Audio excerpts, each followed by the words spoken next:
My partner and I promote the national adoption of the Cap and Trade policy as laid out in the American Clean Energy and Security Act of 2009. This bill was previously passed by the House but not the Senate. What is cap and trade exactly? If you don't remember from last time, cap and trade is a market-based system in which a cap on carbon emissions would be set and a permit system would be developed under this cap in order to allot certain businesses a designated portion of carbon emissions they are allowed to emit. This allows businesses that need to emit more carbon in order to function, or for which it is more expensive for them to abate emissions, to abate less, while businesses that have lower emission needs or their abatement cost is less, they can abate more. Or, I think I said that wrong. While businesses that have lower emissions needs or abatement costs can abate more and sell their excess emissions permits on the market.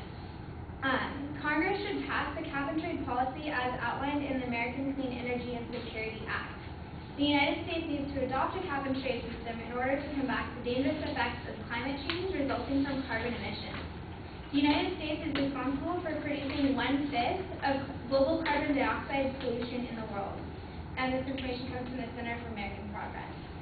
Now, this may not seem like a lot to some of you, but as a country, we're obligated to reduce the areas we are responsible for. No one else is going to reduce this 1/5 for us. It's our responsibility to take it on. Greenhouse gas emissions are linked to a rise in climate change, often referred to as global warming, which has been found to lead to detrimental health effects. As explained by the Center for American Progress, greenhouse gases such as carbon dioxide and nitrous oxide are emitted from power plants and industrial facilities and released into the atmosphere.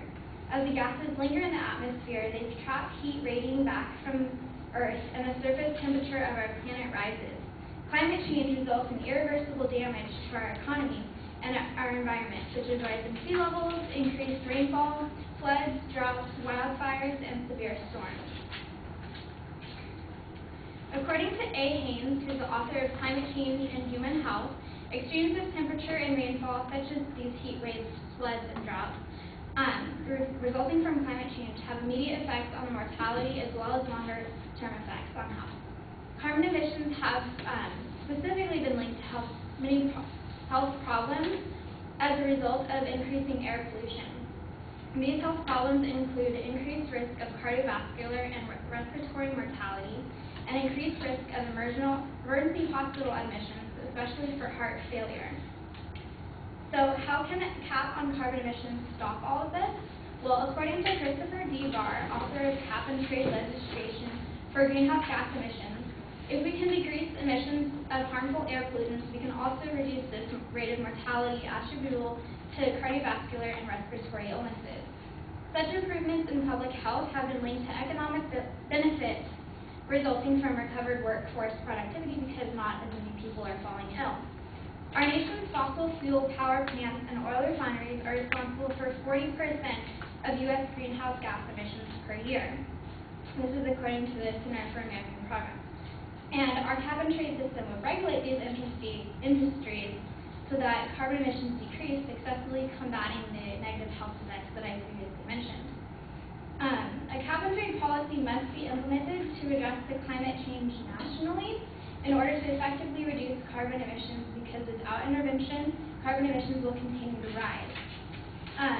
According to the Center for American Progress, the CAP, I'm going to refer to it from now on, emissions are estimated to grow by an additional 20 to 52% by 2025 without action.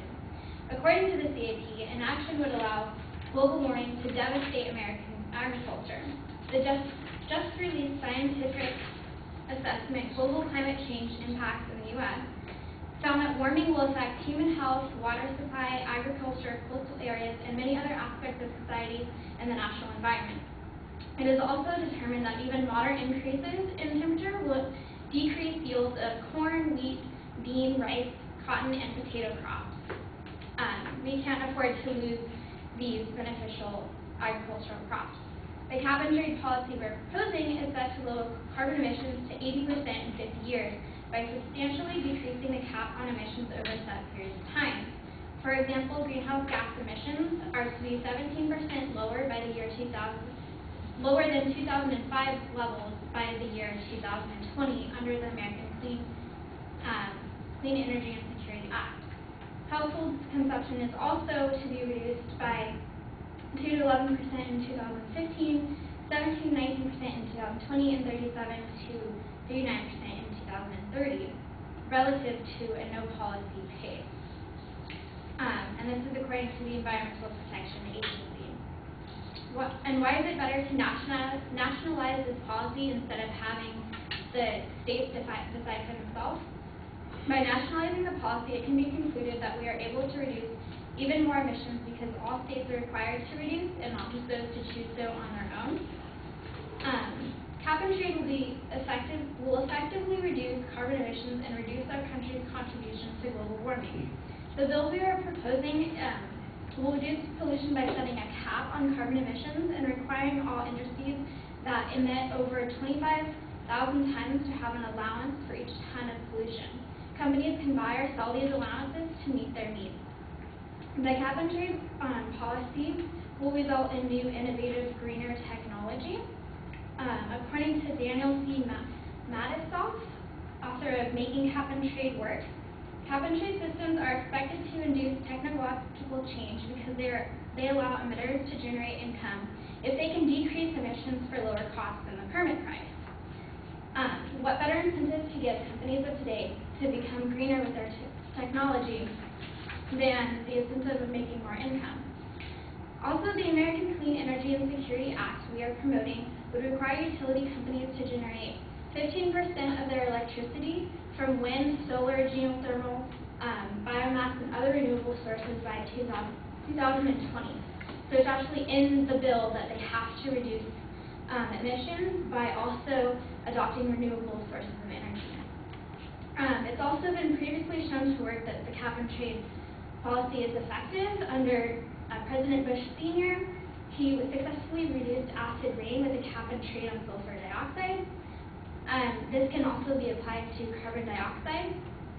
The European Union has a cap and trade system that was developed that also effectively reduced carbon emissions specifically, and they were, according to the New York Times in 2008, they were successful in reducing pollution levels by 3% annually.